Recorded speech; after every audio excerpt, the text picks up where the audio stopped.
सब कहते हैं और हमने भी सुना है कि ज़िंदगी एक अबूझ पहेली है। वैसे तो ज़िंदगी के कई रंग हैं, मगर सबसे गहरा रंग प्यार का है। और यह रंग गहरा होने के बाद भी अलग अलग तरह से चढ़ता है और कई कई बार चढ़ता है। अब प्यार है ऐसी ही बला कि कोई बच नहीं पाता। प्यार किया नहीं जाता, हो जाता है, और हर बार कोई चली जाती है। यह भी सुनते आए थे, आज भी छलिया कौन, यह एक बड़ा प्रश्न चिन्ह बनकर मुंह बाए खड़ा है। प्यार को छल मानने वाले को दिल तैयार नहीं, और प्यार में सब कुछ जायज़ है तो प्यार करने वाले को भी कैसे छलिया कह दे। प्यार करने वाले सिर्फ प्रेमी प्रेमिका नहीं होते, प्यार तो जिंदगी का दूसरा नाम है। और जिंदगी में बहुतेरे रिश्ते होते हैं, मसलन माता पिता, भाई बहन, मित्र और इनसे जुड़े अनेक रिश्ते, ममता, स्नेह, लाड़ दुलार और फटकार, ये सभी प्यार के ही तो स्वरूप हैं। इन सब के साथ जहाँ स्वार्थ हो वहाँ चुपके से छल भी आ जाता है। वैसे जयवंत और मनीला की कहानी भी कुछ इसी तरह की है। कथानायक तो जयवंत ही है, मगर नायिका अकेली वनीला नहीं है। वनीला तो जयवंत और उसकी पत्नी सुमेधा की ज़िंदगी में आई। वह दूसरी औरत है जिसकी वजह से सुमेधा अपनी बेटी मीनू के साथ अकेली रहने के लिए विवश है। सुमेधा सरकारी स्कूल में शिक्षिका है और जयवंत सरकारी कॉलेज में स्पोर्ट टीचर है। दोनों की शादी परिवारजनों ने तय की थी। सुमेधा सुंदर और सुशील है और जयवंत के परिजनों को दिल से अपना मानकर सबके साथ सामंजस्य बैठाकर कुशलतापूर्वक घर चला रही है। शादी के 10 सालों बाद सरकारी काम से जयवंत को दूसरे शहर में ठोर तलाशना पड़ा। काफ़ी प्रयासों के बाद भी सुमेधा का ट्रांसफ़र नहीं हुआ।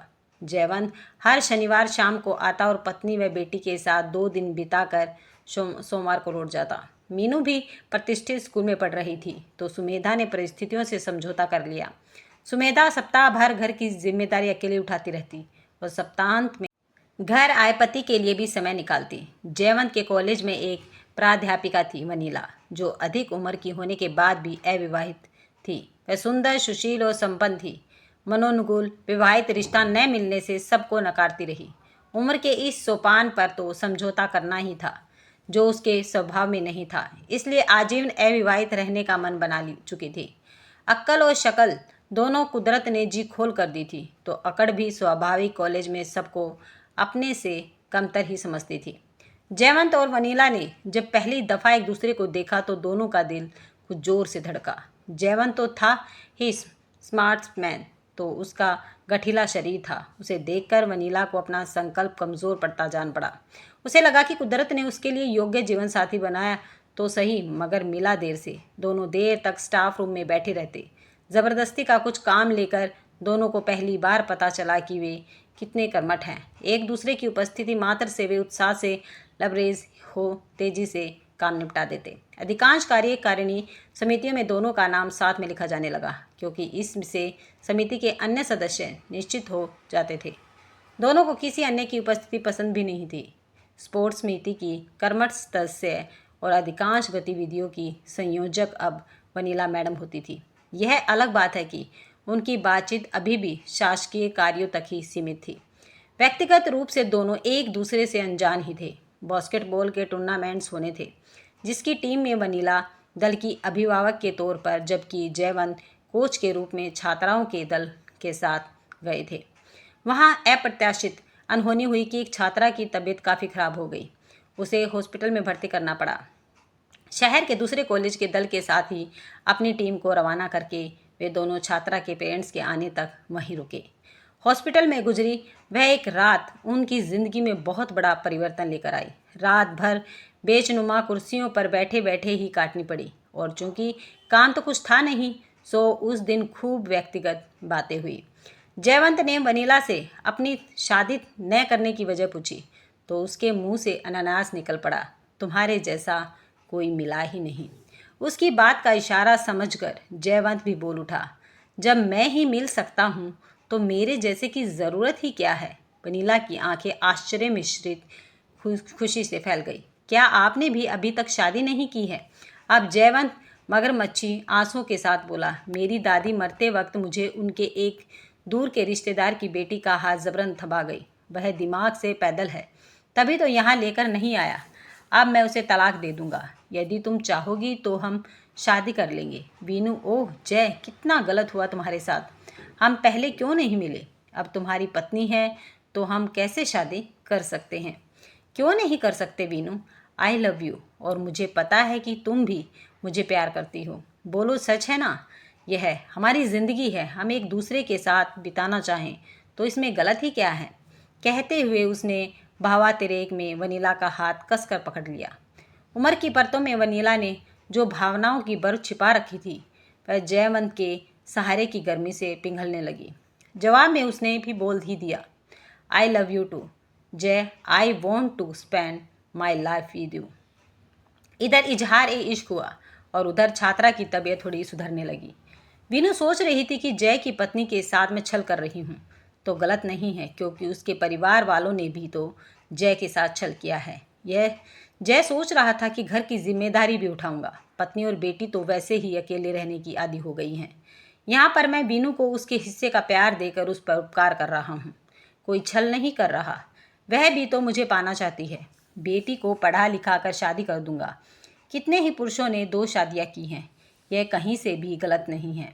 और सुमेधा तो इस सब से अनजान ही थी। जय और वीनू अब कॉलेज के बाद भी साथ में समय गुजारने लगे थे। उम्र का तगाजा था तो शाम के बाद कभी कोई रात भी साथ में गुजर जाती। जय अपने रूम पर कम और वीनू के घर पर अधिक समय गुजारने लगा। दोनों ने चोरी छिपे शादी भी कर ली, मगर उसे गुप्त रखा। जय का रविवार अभी भी सुमेधा और वीनू के साथ गुजरता था। यह बात भी 16 आने सच है कि पत्नियों की आंखें उन्हें अपने पतियों की नज़रों में परिवर्तन का एहसास करा ही देती हैं। सुम्मी भी जैस में आए परिवर्तन को महसूस कर रही थी। रही सही कसर स्टाफ मेंबर्स ने पूरी कर दी। एक गुमनाम पत्र पहुंचा था सुम्मी के पास, जिसमें जयवंत और वनीला के संबंधों का जिक्र करते हुए उसे सावधान किया गया था। अगले रविवार जब जयवंत घर पहुंचा तो वहां अपने माता पिता और सास ससुर को आया देखकर हैरान रह गया। हंगामा होना था, हुआ भी। जयवंत लौट आया इस समझौते के साथ कि तलाक के बाद भी मीनू की पढ़ाई और शादी की सारी जिम्मेदारी वही करेगा। अब वीनू से शादी की बात राज नहीं रह गई। काफ़ी लंबे अरसे बाद किसी वजह से हमारा सुमेधा के शहर में जाना हुआ। जयवंत ने सुम्मी और मीनू से मिलकर आने को कहा। हमें भला क्यों आपत्ति होती? जयवंत और वनीला निसंतान थे, इसलिए इसकी तड़प तो थी ही। इतने सालों बाद बेटी से मिलने की तड़प तो पिता को होनी स्वाभाविक है। प्यार का खुमार हमेशा एक जैसा नहीं रहता और जयवंत की पोस्टिंग भी दूसरे शहर में हो चुकी थी। अब उसे अकेले में अपार बोझ सालता होगा। जयवंत के माता पिता ने वीनू को कोसने में कोई कसर नहीं रखी। उनके अनुसार उस बांझ स्त्री ने उनके बेटे बहू का घर तोड़कर उनका जीवन नरकीय बना दिया था। उसने पत्नी का सुख तो दिया मगर पिता का सुख नहीं दे पाई। उसी की वजह से जय और मीनू इतने सालों तक एक दूसरे से दूर रहे। अब मीनू पीजी की पढ़ाई पिता के साथ रहकर उनके कॉलेज में करना चाहती थी। जयवंत और वनीला की पोस्टिंग अलग अलग शहर में होने से शायद उन्हें फिर उम्मीद की किरण दिख रही थी। सुमेधा का कहना था कि मुझे कोई उपेक्षा नहीं है, मगर मीनू को उसका अधिकार मिलना चाहिए। वनीला के विरोध के बावजूद भी मीनू अपने पिता के घर रहने आ गई थी। वीनू अब वीकेंड में आती थी। जब कभी कुछ विवाद होता तो उनका फ़ोन आने पर हमें ही जाना पड़ता था, क्योंकि न चाहते हुए भी इस कलह की अप्रत्यक्ष वजह तो हम बन ही चुके थे। न हम सुम्मी से मिलने जाते और न ही यह टूटा तार फिर से जुड़ता। आज भी अचानक फ़ोन आया और वीनू ने कहा, आप लोग तुरंत आइए। अब इस घर में या तो मैं रहूँगी या वीनू। किंतु देर तक तो हम समझ ही नहीं पाए।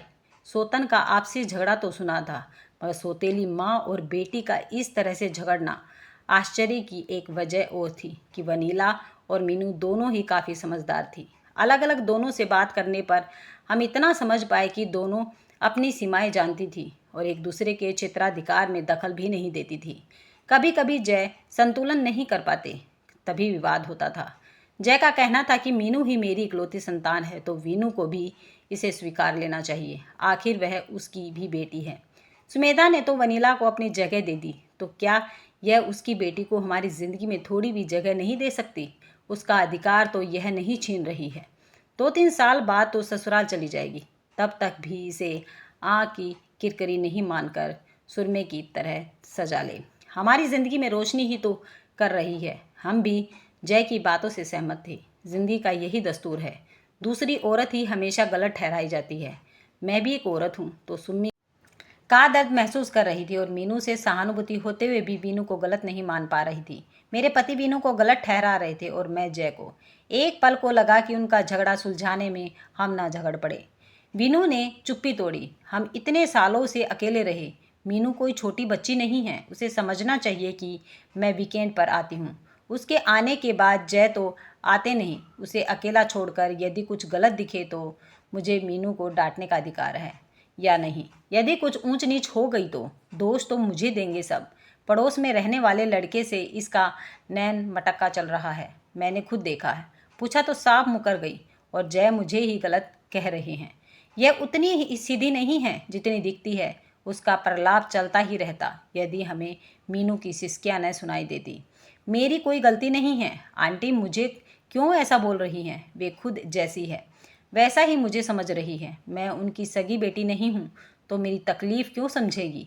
सुबकते हुए भी मीनू इतनी बड़ी बात बोल गई। एक पल को सन्नाटा छा गया। मुझे भी आज मीनू को देखकर अपना अजन्मा बच्चा याद आ जाता है। सन्नाटे को चीरते हुए वनीला ने रहस्योद्घाटन किया। अब चौंकाने की बारी हमारी थी। मीनू चुप रहो प्लीज़। मीनू बेटी के सामने इस तरह बात मत करो। जयवंत गिड़गिड़ाते हुए बोले। मीनू भी सहम सी गई। मीनू के सब्र का बांध जो टूटा तो आंसुओं की बाढ़ सी आ गई। बताओ मेरी क्या गलती है?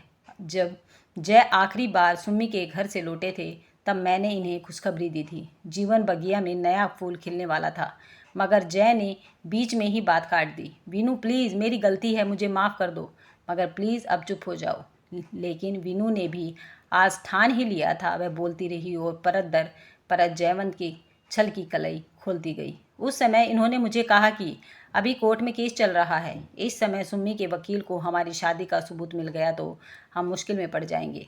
सरकारी नौकरी भी जा सकती है। तुम अभी बच्चे को अबॉर्ट करवा दो। एक बार कोर्ट की कार्रवाई निमट जाए फिर हम नए सिरे से ज़िंदगी शुरू करेंगे और बच्चा तो भविष्य में फिर हो जाएगा। तो मैंने गलत नहीं कहा था। उस समय यही उचित था। उचित अनुचित मैं नहीं जानती। मुझ पर तो बांझ होने का कलंक लग गया, क्योंकि मीनू तुम्हारी बेटी है, यह सब जानते हैं। हम पैसों पेश में बैठे थे। स्थिति इतनी बिगड़ने की उम्मीद नहीं थी। मैं सोच रही थी कि प्यार क्या क्या बदलाव ला देता है। सही और गलत की विवेचना के परे सुम्मी के मातृत्व को जिया, मगर प्रयुक्त होकर अधूरी रही। वीनू ने प्रेसी बनकर प्यार किया, मगर मातृत्व की चाह में अधूरी रही। जयवंत ने सुम्मी और वीनू के साथ अधूरी जिंदगी जी। बेटी होने के बाद भी मीनू को दुलार न सका। क्या यही प्यार है या मात्र छलावा है? आपने मेरे पापा को छीना है, अपने अजन्मे बच्चे की हत्या की है, इसलिए आप माँ नहीं बन सकी। कुदरत ने आपको सजा दी। मीनू भी आज उम्र से बड़ी बातें कर वीनू को कटघरे में खींच रही थी। देखो जो हुआ उसे हम बदल नहीं सकते। मीनू सही कह रही है। हमारी गलती का प्रायश्चित करने के लिए ही कुदरत ने मीनू को हमारे पास भेज दिया। वही हमारी बेटी है, तुम बांझ नहीं हो। प्लीज़ अब बात को यहीं ख़त्म करो। बात तो अब शुरू हुई है। कुदरत ने सजा नहीं दी है तो बोलते हुए वीनू उठी और पर्स में से एक कागज निकाल कर मेरे सामने रख दिया। यह देखो, सजा मुझे मिली है। यह सही है, मैंने प्यार किया, मगर जय ने मेरे साथ कितना बड़ा छल किया। यह अचानक मिला है मुझे। देखो क्या नाटक है यह। कौन सा कागज है? जय अब गुस्से से चिल्लाया। मैंने देखा, वह मेडिकल सर्टिफिकेट था जय की नसबंदी का। आपने वीनू को बताए बिना ही ऑपरेशन। मैंने बात अधूरी छोड़ दी। अब ज़रूरी भी नहीं था कुछ बोलना। अब परछाई पानी में नहीं थी, आईने में सब स्पष्ट दिख रहा था। और हम सोच रहे थे कि प्यार में छल हम किससे करते हैं, अपने रिश्तों से या खुद से, खुद की ज़िंदगी से। अगर आपको ये वीडियो पसंद आई है तो वीडियो को लाइक, शेयर और सब्सक्राइब करना मत भूलिएगा। मिलते हैं नेक्स्ट वीडियो में। तब तक खुश रहें, मस्त रहें और स्वस्थ रहें।